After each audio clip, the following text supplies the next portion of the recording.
बापच त्याचा एवढा डोकेबाज आहे तर तो माझ्यापेक्षा कडीभर जास्त असेल ना. म्हणजे सांगायचं इकडं जायचं इकडं आम्ही तसे आतले आहोत ना. हो हो. त्याच्यामुळे लढायचं तू म्हणतो ना लढणार नाही असं गृहीत धरा. पण मग आपण तुमचीच आयडिया होत्या समजायचं का? नाही त्यालाच काय आयडिया कमी आहे. तो माझ्या बरोबरच असतो त्याच्यामुळं कुठं काय बोलावं कसं बोलावं. आता त्या दिवशी अनेक लोकांनी मला फोन केले साहेब उमेदवारी तुमची हो त्याची हो काय व्हायचं होऊ द्या. पण इतका सुंदर बोलला त्याच मला मोठेपणा वाटला. एक बाजूने जरी अडचण वाटली असेल तरी दुसऱ्या बाजूनं तो कुठंच वावगा बोलला नाही. बोलणं एवढं तसं सहज तेही तुमच्या समोर बोलणं एवढं सोपं राहत.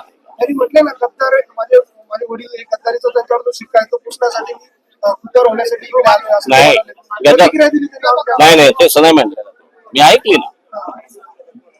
गद्दार माझ्या वडिलांवर शिक्का मी आल्यावर अजून शिक्काच नाही आले गद्दार